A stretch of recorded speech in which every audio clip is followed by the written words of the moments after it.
بسم اللہ الرحمن الرحیم۔ السلام علیکم ناظرین، جیسے کہ آپ سب کو پتہ ہے کہ ہم نے ایک سیریز شروع کی ہے اسلامی غزوات کے حوالے سے، تو جس میں آج ہم ویڈیو بنانے لگے ہیں غزوہ خندق پر، جس کو جنگ خندق اور جنگ احزاب بھی کہتے ہیں۔ تو ناظرین، 5ویں ہجری کی تمام لڑائیوں میں یہ جنگ سب سے زیادہ مشہور اور فیصلہ کن جنگ ہے، چونکہ دشمنوں سے حفاظت کے لیے شہر مدینہ کے گرد خندق کھودی گئی، اس لیے یہ لڑائی جنگ خندق کہلاتی ہے، اور چونکہ تمام کفار و عرب نے متحد ہو کر اسلام کے خلاف یہ جنگ کی تھی، اس لیے اس کا دوسرا نام جنگ احزاب یعنی تمام جماعتوں کی متحدہ جنگ ہے۔ قرآن مجید میں اس لڑائی کا تذکرہ اسی نام کے ساتھ آیا ہے۔ تو ناظرین، چلتے ہیں جنگ خندق کے سبب کی طرف، یعنی یہ جنگ اس وجہ سے ہوئی۔ مساک مدینہ کی خلاف ورزی کی وجہ سے قبیلہ بنو نذیر کے یہودی جب مدینہ سے نکال دیے گئے، تو ان میں سے یہودیوں کے چند روسا خیبر میں جا کر آباد ہو گئے، اور خیبر کے یہودیوں نے ان لوگوں کا اتنا اعزاز و اکرام کیا کہ اس کے سلام بن متکم ابن ابی الحقیق الحی بن الخطب کنانہ بن الربی کو اپنا سردار مان لیا۔ یہ لوگ چونکہ مسلمانوں کے خلاف غضب و غضب میں بھرے ہوئے تھے اور انتقام کی آگ ان کے سینوں میں دہک رہی تھی، اس لیے ان لوگوں نے مدینہ پر ایک زبردست حملے کی اسکیم بنائی۔ چنانچہ یہ تینوں اس مقصد کے پیش نظر مکہ گئے اور کفار قریش سے مل کر یہ کہا کہ اگر تم لوگ ہمارا ساتھ دو تو ہم لوگ مسلمانوں کو صفحہ سے نیست و نابود کر سکتے ہیں۔ کفار قریش تو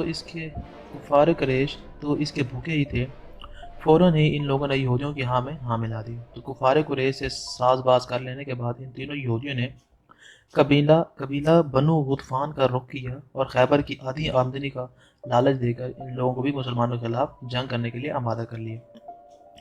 پھر بنو غطفان نے اپنے حلیف بنو اسد کو بھی جنگ کے لیے تیار کر لیا۔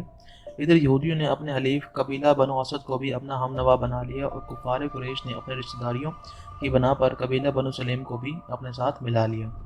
غیر اس طرح تمام قبائل عرب کے کفار نے مل جل کر ایک لشکر جرار تیار کر لیا، جس کی تعداد 10,000 تھی، اور ابو سفیان اس پورے لشکر کا سپہ سالار بن گیا۔ اب ناظرین آتے ہیں مسلمانوں کی تیاری کی طرف۔ جب قبائل عرب کے تمام کافروں کے اس گٹھ جوڑ اور خوفناک حملے کی خبریں مدینہ پہنچیں تو حضور اکرم صلی اللہ علیہ وآلہ وسلم نے اپنے صحابہ کو جمع کر کے مشورہ فرمایا کہ اس حملے کا مقابلہ کس طرح کیا جائے۔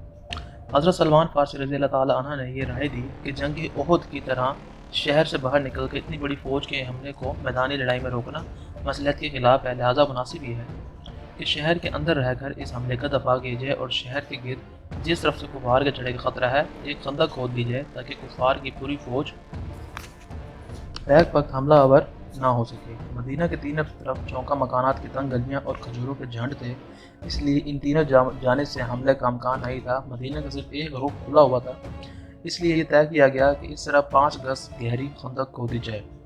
چنانچہ 8 ذی القعدہ 5 ہجری کو حضور 3000 صحابہ کو ساتھ لے کر خندق کھودنے میں مصروف ہو گئے۔ حضور صلی اللہ علیہ وآلہ وسلم نے خود اپنے دست مبارک سے خندق کی حد بندی فرمائی اور 10-10 آدمیوں پر 10-10 گز زمین تقسیم فرما دی۔ تقریباً 20 دن میں یہ خندق تیار ہو گئی۔ حضرت انس رضی اللہ تعالیٰ عنہ کا بیان ہے کہ حضور صلی اللہ علیہ وآلہ وسلم خندق کے پاس تشریف آئے، اور جب یہ دیکھا کہ انصار مہاجرین کڑکڑاتے ہوئے جاڑے کے موسم میں صبح کے وقت کئی فاقوں کے باوجود جوش و خروش کا خندق ہونے میں مشغول ہیں، تو انتہائی متاثر ہو کر آپ صلی اللہ علیہ وسلم نے یہ رجز پڑھنا شروع کر دیا، جس کا اردو ترجمہ یہ ہے: اے اللہ عز و جل، بلا شبہ زندگی تو بس آخرت کی زندگی ہے، لہذا تو انصار مہاجرین کو بخش دے۔ اس کے جواب میں انصار مہاجرین نے آواز ملا کر یہ پڑھنا شروع کر دیا، جس کا اردو ترجمہ یہ ہے: ہم وہ لوگ ہیں جنہوں نے جہاد پر حضور صلی اللہ علیہ وسلم کی بیعت کر لی، جب تک ہم زندہ رہیں ہمیشہ ہمیشہ کے لیے۔ اس کا ریفرنس جو ہے وہ بخاری شریف میں غزوہ خندق جز 2 صفحہ 588 میں مل سکتا ہے۔ حضرت براء بن عازب رضی اللہ تعالیٰ عنہ کہتے ہیں کہ حضور صلی اللہ علیہ وسلم خود بھی خندق کھودتے اور مٹی اٹھا کر پھینکتے تھے، یہاں تک کہ آپ صلی اللہ علیہ وسلم کے شکم مبارک پر غبار کی تہ جم گئی تھی، اور مٹی اٹھاتے ہوئے صحابہ کو جوش و خروش دلانے کے لیے رجز کے یہ اشعار پڑھتے تھے کہ جس کا اردو ترجمہ یہ ہے: خدا کی قسم، اگر اللہ کا فضل نہ ہوتا تو ہم ہدایت نہ پاتے اور نہ ہی صدقہ دیتے نہ نماز پڑھتے، لہٰذا اے اللہ عز و جل تو ہم پر قلبی اطمینان اتار دے، جنگ کے وقت ہم کو ثابت قدم رکھ۔ یقیناً ان کافروں نے ہم پر ظلم کیا، اور جب بھی ان لوگوں نے فتنہ کا ارادہ کیا تو ہم لوگوں نے ان کو انکار کر دیا۔ لفظ ابینا حضور صلی اللہ علیہ وسلم بار بار تکرار بلند آواز سے پڑھتے تھے۔ حضرت جابر رضی اللہ تعالیٰ عنہ نے بیان فرمایا کہ خندق کھودتے وقت ناگہاں ایک ایسی چٹان نمودار ہو گئی جو کسی سے بھی نہیں ٹوٹی جا رہی تھی۔ جب ہم نے بارگاہ رسالت میں یہ ماجرہ عرض کیا تو آپ صلی اللہ علیہ وسلم اٹھے۔ 3 دن کا فاقہ تھا اور شکم مبارک پر پتھر بندھا ہوا تھا۔ آپ نے اپنے دست مبارک سے پھاوڑا مارا تو وہ چٹان ریت کے بھربھرے ٹیلے کی طرح بکھر گئی۔ اس کا ریفرنس جو ہے وہ بخاری شریف میں جلد 2 صفحہ نمبر 588 میں مل سکتا ہے۔ اور ایک روایت یہ ہے کہ آپ صلی اللہ علیہ وسلم نے اس چٹان پر 3 مرتبہ پھاوڑا مارا۔ ہر ضرب پر اس میں ایک روشنی نکلتی تھی اور اس روشنی میں آپ نے شام و ایران اور یمن کے شہروں کو دیکھ لیا اور تینوں ملکوں کے فتح ہونے کی صحابہ کرام رضی اللہ تعالیٰ عنہ کو بشارت دی۔ اس کا ریفرنس بھی آپ کو زرقانی جلد 2 صفحہ 109 اور مدارج جلد 2 صفحہ 169 میں مل سکتا ہے۔ اور نسائی کی روایت میں ہے کہ آپ صلی اللہ علیہ وسلم نے مدائن و کسرا اور مدائن و کیسر اور مدائن حبشہ کی فتوحات کا اعلان بھی فرمایا، جس کا ریفرنس ابن نسائی میں جلد 2 صفحہ 63 میں مل سکتا ہے۔ اسی دوران حضرت جابر رضی اللہ تعالیٰ عنہ کہتے ہیں کہ فاقوں سے شکم اقدس پر پتھر بندھا ہوا دیکھ کر میرا دل بھر آیا، چنانچہ میں نے حضور صلی اللہ علیہ وسلم سے اجازت لے کر اپنے گھر آیا اور بیوی سے کہا کہ میں نے نبی اکرم صلی اللہ علیہ وسلم کو اس وقت شدید بھوک کی حالت میں دیکھا ہے کہ مجھ کو صبر کی تاب نہیں رہی، کیا گھر میں کچھ کھانا ہے؟ بیوی نے کہا کہ گھر میں 1 سا جو کے سوا کچھ بھی نہیں ہے۔ میں نے کہا تم جلدی سے اس میں جو کو پیس کر گوندھ لو، اور اپنے گھر کا پلا ہوا ایک بکری کا بچہ میں نے ذبح کر کے اس کی بوٹیاں بنا دی، اور بیوی سے کہا کہ جلدی سے تم گوشت اور روٹی تیار کر لو، میں حضور صلی اللہ علیہ وسلم کو بلا کر لاتا ہوں۔ چلتے وقت بیوی نے کہا کہ دیکھنا، صرف حضور صلی اللہ علیہ وسلم اور چند ہی اصحاب کو ساتھ میں لانا، کھانا کم ہے، کہیں مجھے رسوا مت کر دینا۔ حضرت جابر رضی اللہ تعالیٰ عنہ نے خندق پر آ کر چپکے سے عرض کیا، یا رسول اللہ، 1 سا آٹے کی روٹیاں اور ایک بکری کے بچے کا گوشت میں نے گھر میں تیار کروایا ہے، لہٰذا آپ صلی اللہ علیہ وسلم چند اشخاص کو ساتھ چل کر تناول فرما لیں۔ یہ سن کر حضور صلی اللہ علیہ وسلم نے فرمایا، اے خندق والو، جابر نے دعوت عام دی ہے، لہذا سب لوگ ان کے گھر پر چل کر کھانا کھا لیں۔ پھر مجھ سے فرمایا کہ جب تک میں نہ آ جاؤں روٹی مت پکوانا۔ چنانچہ جب حضور صلی اللہ علیہ وسلم تشریف لائے تو گوندے ہوئے آٹے میں اپنا لاب دہن ڈال کر برکت کی دعا فرمائی اور گوشت کی ہانڈی میں بھی اپنا لاب دہن ڈال دیا، پھر روٹی پکانے کا حکم دیا اور فرمایا کہ ہانڈی چولہے سے نہ اتاری جائے۔ پھر روٹی پکنی شروع ہوئی اور ہانڈی میں سے حضرت جابر رضی اللہ تعالیٰ عنہ کی بیوی نے گوشت نکال کر دینا شروع کیا۔ اب ملاحظہ فرمائیے کہ 1000 آدمیوں نے آسودہ ہو کر کھانا کھا لیا، مگر گوندا ہوا آٹا جتنا تھا اتنا ہی رہا اور جتنا سالن ہانڈی کے اندر تھا اتنا ہی رہا۔ اسی طرح ایک لڑکی اپنے ہاتھ میں کچھ کھجوریں لے کر آئی۔ حضور پاک صلی اللہ علیہ وسلم نے پوچھا، لڑکی کیا ہے یہ؟ لڑکی نے جواب دیا، کچھ کھجوریں ہیں جو میری ماں نے میرے باپ کے ناشتے کے لیے بھیجی ہیں۔ آپ صلی اللہ علیہ وسلم نے ان کھجوروں کو اپنے دستے مبارک میں لے کر ایک کپڑے پر بکھیر دیا۔ تمام اہل خندق کو بلا کر فرمایا کہ خوب سیر ہو کر کھاؤ۔ چنانچہ تمام خندق والوں نے شکم سیر ہو کر ان کھجوروں کو کھایا۔ اس کا ریفرنس مدارج میں جلد نمبر 2 صفحہ نمبر 169 میں مل سکتا ہے۔ سبحان اللہ، یہ دونوں واقعات میرے حضور پاک صلی اللہ علیہ وسلم کے معجزات میں سے ہیں۔ اب ناظرین آتے ہیں اسلامی فوجوں کی مورچہ بندی کی طرف۔ حضور اقدس صلی اللہ علیہ وسلم نے خندق تیار ہو جانے کے بعد عورتوں اور بچوں کو مدینہ کے محفوظ قلعہ میں جمع فرما دیا اور مدینہ پر حضرت ابن ام مکتوم رضی اللہ تعالیٰ عنہ کو اپنا خلیفہ بنا کر 3000 انصار و مہاجرین کی فوج کے ساتھ مدینہ سے نکل کر صلا پہاڑ کے دامن میں ٹھہرے۔ صلا آپ کی پشت پر تھا اور آپ کے سامنے خندق تھی۔ مہاجرین کا جھنڈا حضرت زید بن حارث رضی اللہ تعالیٰ عنہ کے ہاتھ میں دیا اور انصار کا علمبردار حضرت سعد بن عبادہ رضی اللہ تعالیٰ عنہ کو بنایا۔ اسی میں کفار قریش اور ان کے اتحادیوں نے 10,000 کے لشکر کے ساتھ مسلمانوں پر حملہ بول دیا اور 3 طرف سے کافروں کا لشکر اس زور شور کے ساتھ مدینہ پر امڑ پڑا کہ شہر کے فضاؤں میں گرد و غبار کا طوفان اٹھ گیا۔ اس خوفناک چڑھائی اور لشکر کفار کے دل بادل کے مرکہ آرائی کا نقشہ قرآن کی زبان سے سنیے۔ اس کا ترجمہ یہ ہے، جب کافر تم پر آ گئے تمہارے اوپر سے اور تمہارے نیچے سے، جب کہ ٹھٹک کر رہ گئی نگاہیں اور دل گلوں کے پاس آ گئے، یعنی خوف آ گیا اور تم اللہ پر امید و یاد سے طرح طرح کے گمان کرنے لگے، اس جگہ مسلمان آزمائش اور امتحان میں ڈال دیے گئے اور وہ بڑے زوروں کے زلزلوں میں جھنجھوڑ کر رکھ دیے گئے۔ غزوہ احزاب میں یہ فرمایا گیا ہے۔ اب منافقین جو مسلمانوں کے دوش بدوش کھڑے تھے اور کفار کے اس لشکر کو دیکھتے ہی بزدل ہو کر پھسل گئے اور ان کے اس وقت ان کے نفاق کا پردہ چاک ہو گیا۔ چنانچہ ان لوگوں نے اپنے گھر جانے کی اجازت مانگنی شروع کر دی، جیسا کہ قرآن میں اللہ تعالیٰ نے فرمایا ہے، اور ایک گروہ منافقین ان میں سے نبی کی اجازت طلب کرتا تھا۔ منافقین کہتے ہیں کہ ہمارے گھر کھلے پڑے، حالانکہ وہ کھلے نہیں تھے۔ ان کا مقصد بھاگنے کے سوا کچھ بھی نہیں تھا۔ لیکن اسلام کے سچے جانثار مہاجرین و انصار جب لشکر کفار کی طوفانی الغار کو دیکھا تو اس طرح سینہ سپر ہو کر ڈٹ گئے کہ صلہ اور احد کی پہاڑیاں سر اٹھا کر ان مجاہدین کی اولو العزمی کو حیرت سے دیکھنے لگیں۔ ان جانثاروں کی ایمان شجاعت کی تصویر صفحہ قرآن پر بصورت تحریر دیکھیے۔ ارشاد ربانی ہے، جس کا اردو ترجمہ ہے، جب مسلمانوں نے قبائل کفار کے لشکروں کو دیکھا تو بول اٹھے کہ یہ تو وہی منظر ہے جس کا اللہ اور اس کے رسول نے ہم سے وعدہ کیا تھا، اور خدا اور اس کا رسول دونوں سچے ہیں۔ اس نے ایمان و اطاعت کو اور زیادہ بڑھا دیا۔ حضرت سورہ احزاب میں یہ بیان فرمایا گیا ہے۔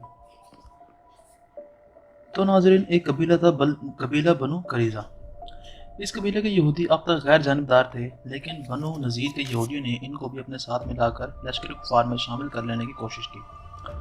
چنانچہ حی بن الخطب ابو سفیان کے مشورے سے بنو قریظہ کے سردار کعب بن اسد کے پاس گیا۔ پہلے تو اس نے اپنا دروازہ نہیں کھولا اور کہا کہ ہم محمد صلی اللہ علیہ وسلم کے حلیف ہیں، ہم نے ان کو ہمیشہ اپنے عہد کا پابند پایا ہے، اس لیے ہم ان سے عہد شکنی کرنا خلاف مروہ سمجھتے ہیں۔ مگر بنو نذیر کے یہودیوں نے اس قدر شدید اصرار کیا اور طرح طرح سے ورغلایا کہ بالآخر کعب بن اسد معاہدہ توڑنے کے لیے راضی ہو گیا۔ بنو قریظہ نے جب معاہدہ توڑ دیا اور کفار سے مل گئے تو کفار مکہ اور ابو سفیان خوشی سے باغ بار ہو گئے۔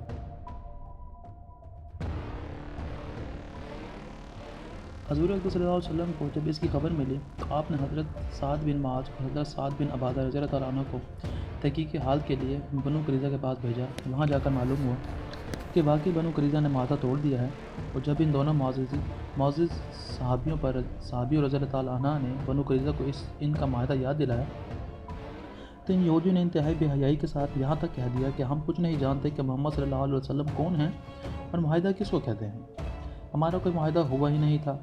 یہ سن کر دونوں حضرات واپس آ گئے اور صورتحال سے حضور صلی اللہ علیہ وسلم کو مطلع کیا تو آپ نے بلند آواز سے کہا اللہ اکبر، اور فرمایا کہ مسلمانوں تم اس سے گھبراؤ نہ، کا غم کرو، اس میں تمہارے لیے بشارت ہے۔ کفار کا لشکر جب آگے بڑھا تو سامنے خندق دیکھ کر ٹھہر گیا اور شہر مدینہ کا محاصرہ کر لیا۔ تقریباً 1 مہینے تک کفار شہر مدینہ کے گرد گھیرا ڈالتے پڑے رہے۔ یہ محاصرہ اس سختی کے ساتھ قائم رہا کہ حضور صلی اللہ علیہ وسلم اور صحابہ رضی اللہ عنہم پر کئی فاقے گزر گئے۔ کفار نے ایک طرف تو خندق کا محاصرہ کر رکھا تھا اور دوسری طرف اس لیے حملہ کرنا چاہتے تھے کہ مسلمانوں کی عورتیں اور بچے قلعوں میں پناہ گزین تھیں، مگر حضور صلی اللہ علیہ وسلم نے جہاں خندق کے مختلف حصوں پر صحابہ کرام رضی اللہ تعالیٰ عنہم کو مقرر فرما دیا تھا کہ وہ کفار کے حملوں کا مقابلہ کرتے رہیں، اس طرح عورتوں اور بچوں کی حفاظت کے لیے بھی کچھ صحابہ کرام رضی اللہ تعالیٰ عنہم کو متعین کر دیا تھا۔ محاصرے کی وجہ سے مسلمانوں کی پریشانی دیکھ کر حضور اکرم صلی اللہ علیہ وسلم نے خیال کیا کہ کہیں مہاجرین و انصاری ہمت نہ ہار جائیں، اس لیے آپ نے ارادہ فرمایا کہ قبیلہ غطفان کے سردار عینہ بن حسن سے اس شرط پر معاہدہ کر لیں کہ وہ مدینہ کی 1/3 پیداوار لے لیا کرے اور کفار مکہ کا ساتھ چھوڑ دے۔ مگر جب آپ صلی اللہ علیہ وسلم نے حضرت سعد بن عبادہ رضی اللہ عنہ سے اپنا یہ خیال ظاہر فرمایا تو ان دونوں نے عرض کیا، یا رسول اللہ، اگر اس بارے میں اللہ تعالیٰ کی طرف سے وحی اتر چکی ہے جب تو ہمیں اس سے انکار کے مجال نہیں ہو سکتی، اگر یہ ایک رائے ہے تو یا رسول اللہ، جب ہم کفر کی حالت میں تھے تو اس وقت قبیلہ غطفان کا سرکش کبھی ہماری ایک کھجور نہ لے سکے، اور اب جب کہ اللہ تعالیٰ نے ہم لوگوں کو اسلام اور آپ صلی اللہ علیہ وسلم کی غلامی سے عزت سے سرفراز فرما دیا ہے تو بھلا کیوں کر ممکن ہے کہ ہم اپنا مال ان کافروں کو دے دیں گے؟ ہم ان کفار کو کھجوروں کا انبار نہیں بلکہ نیزوں اور تلواروں کی مار کا تحفہ دیتے رہیں گے یہاں تک کہ اللہ تعالیٰ ہمارے اور ان کے درمیان فیصلہ فرما دے گا۔ یہ سن کر حضور صلی اللہ علیہ وسلم خوش ہو گئے اور آپ کو پورا اطمینان ہو گیا۔ خندق کی وجہ سے 10 بدس لڑائی نہیں ہو سکتی تھی اور کفار حیران تھے کہ اس خندق کو کیوں کر پار کریں، مگر دونوں طرف سے روزانہ برابر تیر اور پتھر چلا کرتے تھے۔ آخر ایک روز عمرو بن عبد العدود اور کرمہ بن ابو جہل اور حبیرہ بن ابی وہب الزرار بن خطاب وغیرہ کفار کے چند بہادروں نے بنو کنانہ سے کہا کہ اٹھو، آج مسلمانوں سے جنگ کر کے بتا دو کہ شاہ سوار کون ہے۔ چنانچہ یہ سب خندق کے پاس گئے اور ایک ایسی جگہ سے جہاں خندق کی چوڑائی کچھ کم تھی گھوڑا کودا کر خندق کو۔ اب اس لڑائی میں سب سے آگے عمرو بن عبد العدود تھا۔ یہ اگرچہ 90 برس کا بوڑھا تھا مگر 1000 سواروں کے برابر بہادر مانا جاتا تھا۔ جنگ بدر میں زخمی ہو کر بھاگ نکلا تھا اور اس نے یہ قسم کھا رکھی تھی کہ جب تک مسلمانوں سے بدلہ نہ لے لوں گا بالوں میں تیل نہ ڈالوں گا۔ یہ آگے بڑھا اور چلا چلا کر مقابلے کی دعوت دینے لگا تو 3 مرتبہ اس نے کہا کون ہے جو میرے مقابلہ پاتا ہے۔ تینوں مرتبہ حضرت علی شیر خدا اکرم اللہ نے اٹھ کر جواب دیا کہ میں حضور صلی اللہ علیہ وسلم نے روکا کہ اے علی یہ عمرو بن عبد العدود ہے۔ حضرت علی شیر خدا نے عرض کیا کہ جی ہاں میں جانتا ہوں کہ یہ عمرو بن عبد العدود ہے لیکن میں اسے لڑوں گا۔ یہ سن کر تاجدار نبوت صلی اللہ علیہ وسلم اپنی خاص تلوار ذوالفقار اپنے دست مبارک سے حیدر قرار کرم اللہ تعالی وجہ کریم کے ہاتھ کے مقدس میں دے دی اور اپنے مبارک ہاتھوں سے ان کے سر پر امامت باندھا اور یہ دعا فرمائی کہ اے اللہ تو علی کی مدد فرما۔ حضرت اسد اللہ غالب علی بن ابی طالب مجاہدانہ شاہین سے اس کے سامنے کھڑے ہو گئے اور دونوں میں اس طرح مکالمہ شروع ہوا۔ حضرت علی نے فرمایا اے عمرو تو مسلمان ہو جا۔ عمرو بن عبد العدد نے کہا یہ مجھ سے کبھی ہرگز نہیں ہو سکتا۔ حضرت علی نے دوبارہ فرمایا بس تو لڑائی سے واپس چلا جا۔ عمرو نے فرمایا یہ بھی مجھے منظور نہیں۔ حضرت علی نے فرمایا پھر تم مجھ سے جنگ کر۔ عمرو بن عبد العدد ہنس کر کہا میں کبھی یہ سوچ بھی نہیں سکتا کہ دنیا میں کوئی مجھ کو جنگ کی دعوت دے گا۔ حضرت علی نے فرمایا لیکن میں تجھے لڑنا چاہتا ہوں۔ عمرو بن عبد العدد نے کہا آخر تمہارا نام کیا ہے؟ حضرت علی نے فرمایا حضرت علی رضی اللہ تعالی عنہ علی بن ابی طالب۔ عمرو نے فرمایا اے بھتیجے تم ابھی بہت ہی کم عمر ہو، میں تمہارا خون بہانا پسند نہیں کرتا۔ حضرت علی نے فرمایا لیکن میں تمہارا خون بہانے کو بے حد پسند کرتا ہوں۔ عمرو بن عبد العزیز نے خون کھولا دینے والے یہ گرم جملہ سن کر مارے غصے کے آپے سے باہر ہو گیا اور حضرت علی شیر خدا کو کہا کہ ٹھیک ہے۔ اب حضرت علی پیدل تھے اور یہ سوار تھا۔ اس پر جو غیرت سوار ہوئی تو گھوڑے سے اتر پڑا، اپنی تلوار سے گھوڑے کے پاؤں کاٹ ڈالے اور ننگی تلوار لے کر آگے بڑھا۔ حضرت شیر خدا حضرت علی پر تلوار کا بھرپور وار کیا اور حضرت علی نے تلوار کے اس وار کو اپنی ڈھال پر روکا۔ یہ وار اتنا سخت تھا کہ تلوار ڈھال اور امامہ کو کاٹتی ہوئی پیشانی پر جا لگی۔ گو کہ زخم بہت گہرا نہیں لگا مگر پھر بھی زندگی بھر یہ تغرہ آگ کی پیشانی پر یادگار بن کر رہ گیا۔ حضرت علی شیر خدا رضی اللہ تعالی عنہ نے تڑپ کر للکارا اے عمرو سنبھل جا اب میری باری ہے۔ یہ کہہ کر حضرت علی نے ذوالفقار کا ایسا جچا تلا ہاتھ مارا کہ تلوار دشمن کے شانے کو کاٹتی ہوئی کمر سے پار ہو گئی اور وہ تل ملا کر زمین پر گرا اور دم موزدن میں مر کر فنار ہو گیا اور میدان کا کارزار زبان سے حال سے پکار اٹھا شاہ مرداں علی شیر زدہ قوت پروردگار علی سبحان اللہ۔ حضرت علی رضی اللہ تعالیٰ نے اس کو قتل کیا اور منہ پھیر کر چل دیے۔ حضرت عمر رضی اللہ تعالیٰ نے کہا اے علی آپ نے عمرو کی ذرا کیوں نہیں اتار لی؟ سارے عرب میں اس سے اچھی کوئی ذرا نہیں ہے۔ آپ نے فرمایا اے عمر ذوالفقار کی مار سے وہ اس قدر بے قرار ہو کر زمین پر گرا کہ اس کی شرم گاہ کھل گئی، اس لیے حیا کی وجہ سے میں نے منہ پھیر لیا۔ اس کے بعد نوفل غصے میں بھبرا ہوا میدان میں نکلا اور پکارنے لگا کہ میرے مقابلے میں کون آتا ہے؟ حضرت زبیر بن العوام رضی اللہ تعالیٰ عنہ اس پر بجلی کی طرح جھپٹے اور ایسی تلوار ماری کہ وہ 2 ٹکڑے ہو گیا اور تلواریں زمین کو کاٹتی ہوئی گھوڑے کی کمر تک پہنچ گئیں۔ لوگوں نے کہا اے زبیر تمہاری تلوار کی تو مثال نہیں مل سکتی۔ آپ نے فرمایا کہ تلوار کا چیز ہے، کلائی میں دم خم اور ضرب میں کمال چاہیے۔ حبیرہ اور زرار بھی بڑے تنتنا سے آگے بغیر مگر جب ذوالفقار کا وار دیکھا تو لرزہ برآمدہ ہو کر فرار ہو گئے۔ کفار کے باقی شاہ سوار بھی جو خندق کو پار کر کے آگے آ گئے تھے وہ سب بھی بھاگ ہوئے اور ابو جہل کا بیٹا اکرمہ تو اس قدر بدحواس ہوا کہ اپنا نیزہ پھینک کر بھاگا اور خندق کے پار جا کر اس کو قرار آیا۔ ہر نبی کے لیے حواری مددگار ہوتے ہیں اور میرا حواری زبیر ہے۔ اس طرح حضرت زبیر رضی اللہ عنہ کو بارگاہ رسالت سے حواری کا خطاب ملا جو کسی دوسرے صحابی کو نہیں ملا۔ اس جنگ میں مسلمانوں کا جان نقصان بہت ہی کم ہوا، یعنی کل مسلمان شہادت سے سرفراز ہوئے، مگر انصار کا سب سے بڑا بازو ٹوٹ گیا، یعنی سعد بن معاذ رضی اللہ تعالیٰ عنہ جو قبیلہ اوس کے سردار اعظم تھے، اس جنگ میں ایک تیر سے زخمی ہو گئے، پھر شفایاب نہ ہو سکے۔